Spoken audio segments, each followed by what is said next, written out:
Welcome to Good News to Go. I'm Mabel. And I'm Ren. And we're bringing you the brightest stories from around the globe. This week, a community bands together to save orangutans. A neighborhood in Arizona is inspired by the Mediterranean. A self-disinfecting door handle and a diabetic produces his own insulin. And 2 girls make chess history. 5 fast feel-good stories. A Jamaican student just invented a self-disinfecting door handle for hospitals. Finally, a handle that doesn't double as a germ buffet. His name's Rayvon Stewart, and he built this thing called Zermasolve, and every time you touch it, it hits the surface with UV light and kills 99.9% of bacteria, viruses, like all the gross stuff. And I guess it's not one of those over-engineered Silicon Valley toy things. It's cheap, easy to install, and hospitals could actually roll it out. Which is huge, especially in places where this was invented, like the Caribbean, where it's hot, so bacteria spreads fast and budgets are pretty tight. And Rayvon's already won awards for it. So he won the Prime Minister's Youth Award and the Commonwealth Health and Innovations.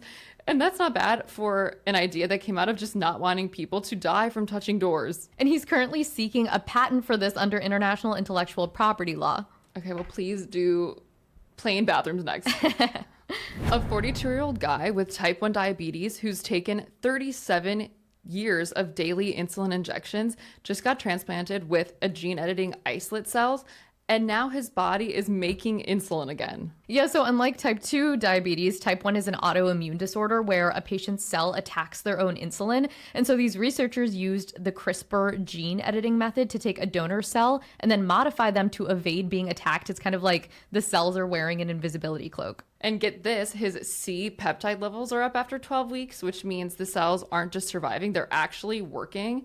And his glycated hemoglobin actually dropped 42%. And he's still on insulin for now, but they only injected about 7% of what he'd actually need. So this is proof of concept territory. And 6-month scans showed the cells are still alive and kicking, so the body hasn't rejected them. And 9.5 million people around the world suffer from type 1, and there is no cure yet. So this would be the first real step towards that, which is incredible. So the orangutans that live on the island of Borneo are getting some serious neighborhood watch action by the people who actually live there. Local communities backed by conservation allies like the Nature Conservancy are protecting over 1.3 million acres of forest. So it's not the official parks, but it's like the land in between, which are the corridors that orangutans rely on. Apparently like 80% live in these in-between lands. Whoa. And so communities are taking training to learn how to patrol and defend and nurture these forests into multi-use zones that work for wildlife and people. They're getting support from the Indonesian government, which actually controls the majority of Borneo, which is actually the world's 3rd largest island. Whoa. It's cool to see like grassroots groups come together and actually make a difference. So imagine a place where the sun blazes, but the streets stay cool. It's not a mirage. It's actually called Cul-de-sac, really creative naming.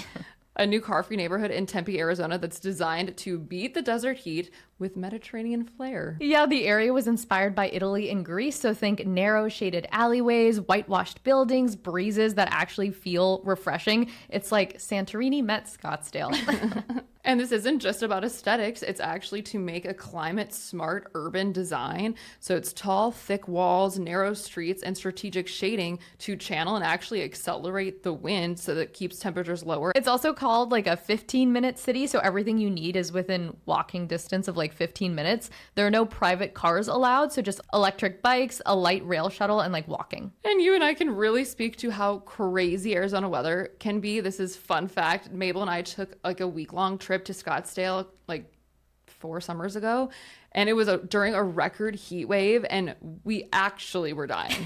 Yeah, that was like an interesting choice by us because it was 114 degrees. Like even when we'd go in the pool, it was like boiling. So we should visit the suburb next time.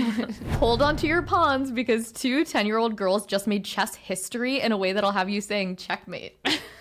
So first up, meet Bodhana Sivanandhan from London, and she's just 10 years old, and she defeated 6-year-old Grandmaster Peter Wells at the 2025 British Chess Championships in Liverpool. And that victory didn't just win her the title of Woman International Master, but also set a new record for the youngest female to ever defeat a Grandmaster. And if that wasn't impressive enough, just hours later, across the Atlantic in Akron, Ohio, Kia Jha, who's also 10 years old, clinched a win against Grandmaster Brian Smith in another tournament. So she got first place and became the youngest American girl to defeat a grandmaster in a classical game. So in the span of just a few hours, 2 chess prodigies on separate continents toppled grandmasters.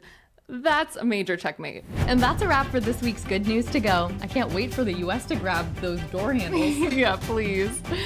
Don't forget to like, subscribe, and hit that bell so you never miss an episode from us. See you next week for more Good News to Go.